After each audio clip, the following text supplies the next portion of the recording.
Hello, I'm Danny, and today we're going to review the Marshall Tufton.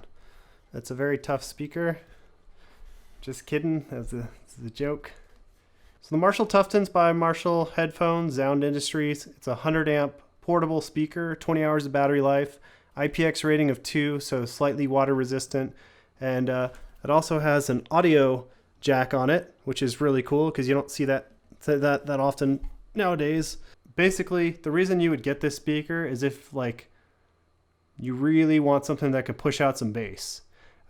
This is definitely designed to be a party speaker. The way the audio sounds in it is definitely geared towards playing it almost full volume and making as much thumping noise as it can. I just basically grabbed the majority of my speakers that I have.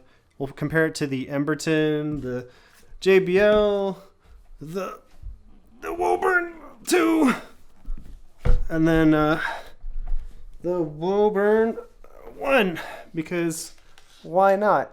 Why wouldn't we compare it to all of these? You're probably thinking, well, why Danny? Why would you compare these two speakers? They're not even the same size. Well, because I think it'll show you exactly what you're getting when you upscale to the Tufton versus the Emberton. The Emberton is the most modern Marshall speaker you can get. And the control scheme is actually different with the single button where you can fast forward, pause, change songs. Whereas with the Tufton, you've got your older controls. You don't have the ability to do the changing tracks of the songs. All you have is the analog treble and bass controls. The Emberton is a little bit more of an all general sounding kind of speaker where it tries to make everything sound good. And it's good for listening at low and high volume for the most part. But with the Tufton, what you'll notice is as you listen to it, the mids and the highs to me get a little muddy when you turn down the volume. Obviously, if you're not crazy needing bass and you just want to casually listen to music, the Emberton's probably still your go-to. The Woburn! Oh my god. The Woburn here is a 200 watt speaker, so twice as powerful. Basically, you can get these for cheap online, and even though it's not portable, it's still an option if you don't really know if you're going to be carting around a speaker. Just like we always do, comparison is the thief of joy, and I have to rob you of your joy of your current speaker and make you feel envious. Ooh, we got a lot of speakers today. Better listen to them all.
honestly, I was still blown away by the Emberton.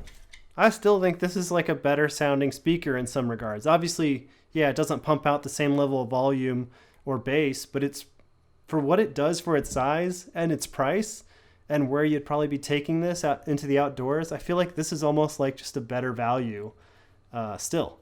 Like the Tufton sounds great. Don't get me wrong. If you have one on order, just keep it coming. Like it's a great speaker, but the Emberton, like the way it interprets the audio still to me sounds like more accurate to what it should sound like. It makes the sound beautiful.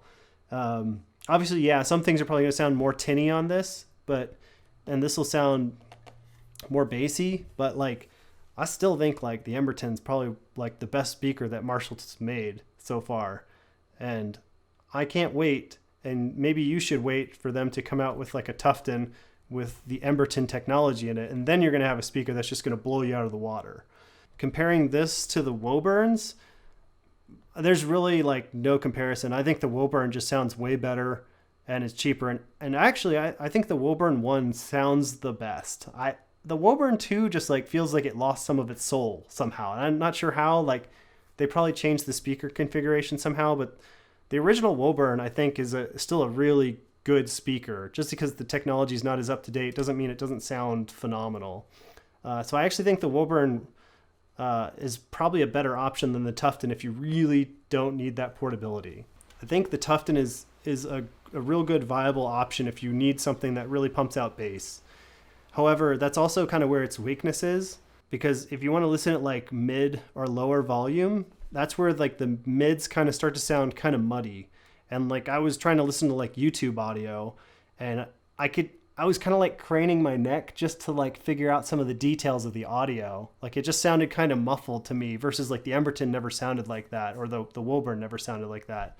So I think there is a trade-off there. And so that's something you need to know about the Tufton is like, it's almost like a real specific tool. Like this is for party music. If you need it to be portable and you have a lot of people where you actually need some volume.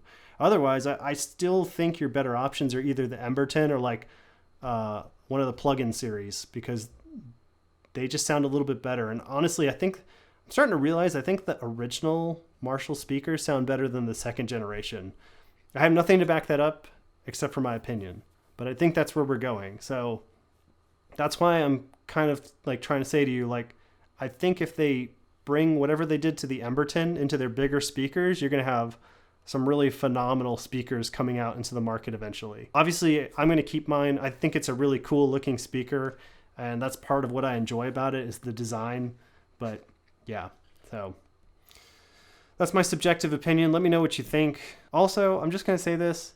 The people who like listen to Bose speakers are like, there's like a Bose cult or something, because they all seem to think that the Bose sounds the best no matter what, and they like get really angry. So anyways, I'm not trying to anger you out. Anyways, thanks for watching, and yeah, let me know what you think in the comments so we can see what else to review. Bye.